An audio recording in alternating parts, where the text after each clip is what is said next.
नमस्कार, मी नेहा महाराष्ट्र व्लॉग्समध्ये तुमच्या सर्वांचं मनापासून स्वागत करते।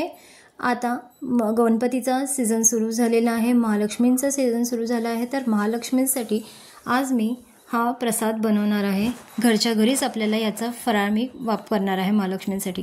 तर यासाठी मी काय केलेलं आहे, एक जाडबुडाची कढई गॅसवर तापायला ठेवलेली आहे। जवळपास पाऊण वाटी तूप घेतलेलं आहे। पाऊण वाटीपैकी अर्धी वाटीच तूप मी आता कढईत ओतणार आहे।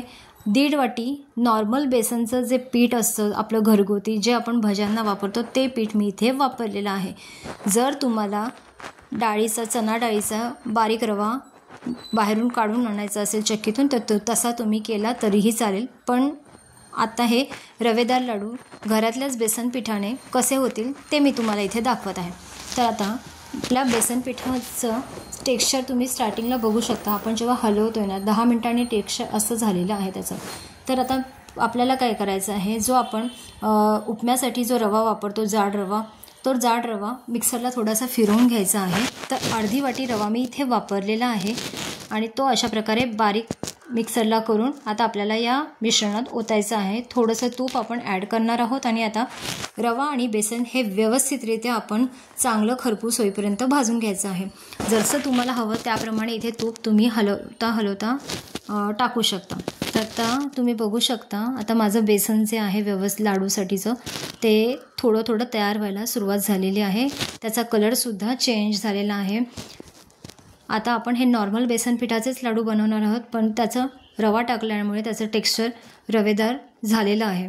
तर आता आपण ही जी कढई आहे ती आपण साईडला ठेवणार आहोत गार करायला। तर आता एका साईडला मी काय केलेलं आहे, एक ताट घेतलं आहे, त्याच्यामध्ये आपल्याला पिठी साखर चाळून घ्यायची आहे। आता तुम्ही बघू शकता 1-1.5 तासानंतर जेव्हा मी हे आपलं लाडवाचं मिश्रण होतं ते अशा प्रकारे घट्ट झालेलं आहे। तुपाने रवा पूर्णतः शोषून घेतलेला आहे। तर आता जरी वाटत असलं की हे मिश्रण घट्ट झालं आहे, तरी तसं नसतं। जेव्हा तुम्ही हाताने त्याला चांगलं मळता तेव्हा ते खूप व्यवस्थितरित्या अलगदरित्या सैल होतं। तर आता हे जे पिठी साखरेचं माझं ताट आहे, याच ताटामध्ये हे मिश्रण मी हाताने एकजीव करून घेणार आहे आणि त्यानंतर आपल्याला याच्यामध्ये पिठी साखर ॲड करायची आहे। तर आता कुठेही गुठळा राहता कामा नये, या दृष्टिकोनातून आपल्याला गुठळा जर असतील कुठे तर ते आपल्याला मोडून घ्यायचे आहे। आणि आता आपण याच्यामध्ये पाऊण वाटी पिठी साखर टाकणार आहोत। 1.5 वाटी बेसन पीठ, अर्धी वाटी बारीक रवा आणि पाऊण वाटी इथे आपण पिठी साखरेचा वापर करणार आहोत।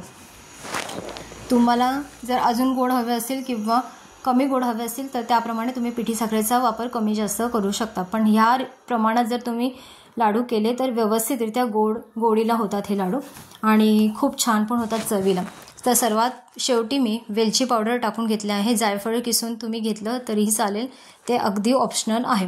तर आता इथे नुसतं मी वेलची पावडर घेतलेली आहे आणि आता हे मिश्रण सर्व एकजीव करून याचे आता छोटे गोळे घेऊन मी लाडू बनवायला स्टार्ट करणार आहे। लाडू इझिली वळले जातात, इथे कुठलीही मेहनत किंवा जास्त वेळ जात नाही।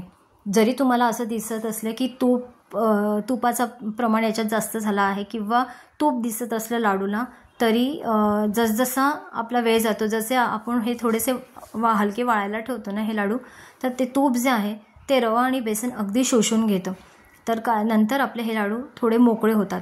तर आता अशा प्रकारे माझे सर्व लाडू वळून झालेले आहे। मी इथे मनुके वापरलेले आहेत, तर इथे तुम्ही काजू बदामाचा वापर केला तुमच्या आवडीप्रमाणे तरीही चालू शकतात। तर हे लाडू रवेदार होतात, खायला तितकेच छान लागतात आणि लहानांपासून मोठ्यांना सर्वांना हे आवडणारे लाडू आहेत। तर या महालक्ष्मीला प्रसाद म्हणून हे लाडू नक्की ट्राय करून बघा आणि ही रेसिपी कशी वाटली ते कमेंट करून नक्की सांगा।